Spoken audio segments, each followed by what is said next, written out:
Once upon a midnight dreary, while I pondered, weak and weary, over many a quaint and curious volume of forgotten lore, while I nodded, nearly napping, suddenly there came a tapping, as of someone gently rapping at my chamber door.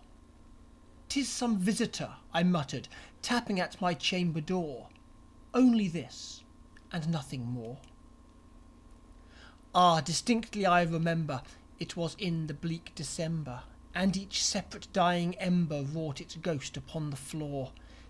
Eagerly I wished the morrow, vainly I had sought to borrow from my books surcease of sorrow, sorrow for the lost Lenore, for the rare and radiant maiden whom the angels name Lenore, nameless here for evermore.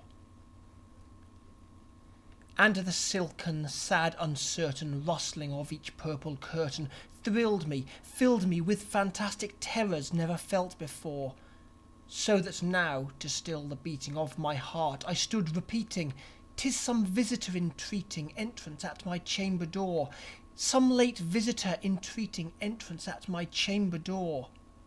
This it is, and nothing more."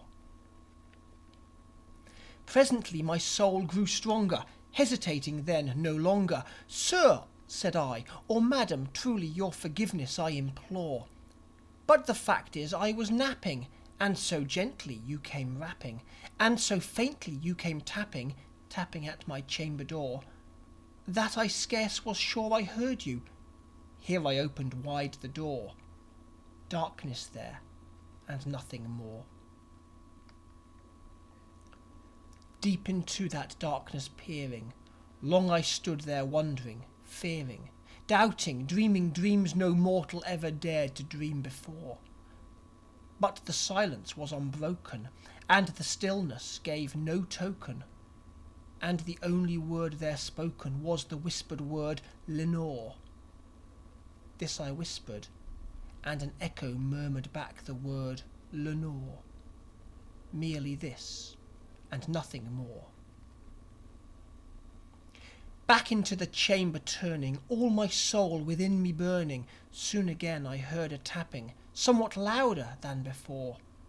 "Surely," said I, "surely that is something at my window lattice. Let me see then what thereat is, and this mystery explore.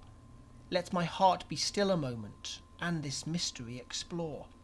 'Tis the wind, and nothing more."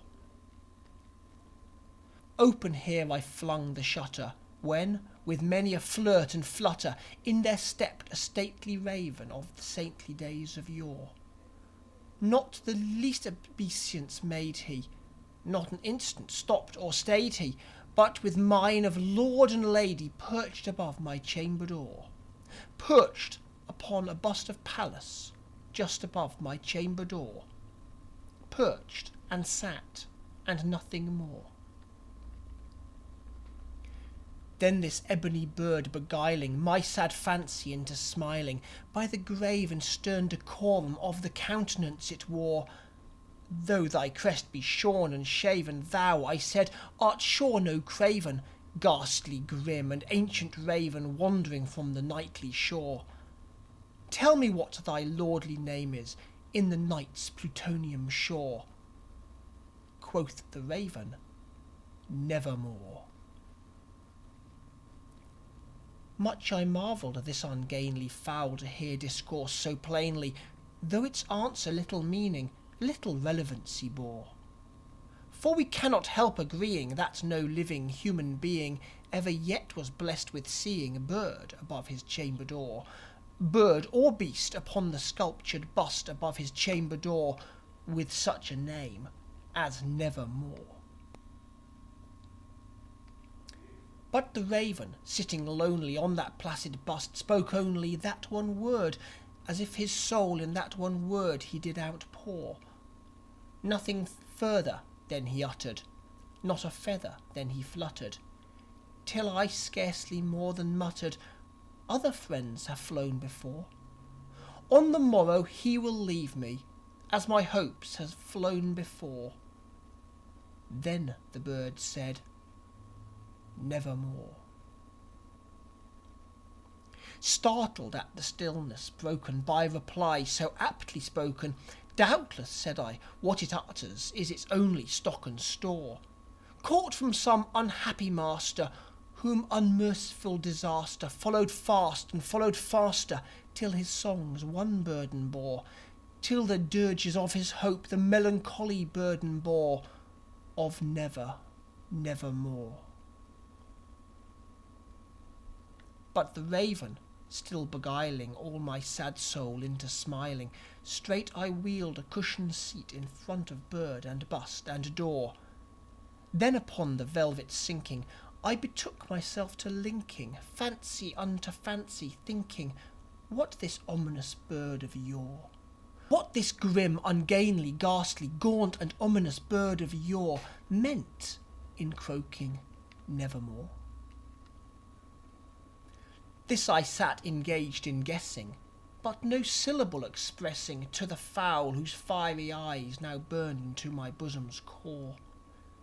This and more I sat divining, with my head at ease reclining on the cushion's velvet lining that the lamplight gloated o'er, but whose velvet violet lining with the lamplight gloated o'er she shall press, nevermore. Then, methought, the air grew denser, perfumed from an unseen censer, swung by seraphim whose footfalls tinkled on the tufted floor. "Wretch," I cried, "thy God hath lent thee, by these angels he hath sent thee, respite, respite, and nepenthe from thy memories of Lenore. Quaff, oh quaff this kind nepenthe, and forget this lost Lenore." Quoth the raven, "Nevermore." "Prophet," said I, "thing of evil, prophet still, if bird or devil, whether tempter sent or whether tempest tossed thee here ashore, desolate yet all undaunted, on this desert land enchanted, on this home by horror haunted, tell me truly, I implore, is there balm in Gilead? Tell me, I implore." Quoth the raven, "Nevermore." "Prophet," said I, "thing of evil, prophet still, if bird or devil, by that heaven that bends above us, by that God we both adore, tell this soul with sorrow laden, if, within the distant Aidenn, it shall clasp a saintly maiden whom the angels name Lenore, clasp a rare and radiant maiden whom the angels name Lenore." Quoth the raven, "Nevermore." "Be that word our sign of parting, bird or fiend," I shrieked, upstarting, "get thee back into the tempest and the night's plutonium shore. Leave no black plume as a token of that lie thy soul hath spoken. Leave my loneliness unbroken. Quit the bust above my door. Take thy beak from out my heart, and take thy form from off my door." Quoth the raven, "Nevermore." And the raven, never flitting, still is sitting on the pallid bust of Pallas just above my chamber door. And his eyes have all the seeming of a demon's that is dreaming, and the lamplight o'er him streaming throws his shadow on the floor.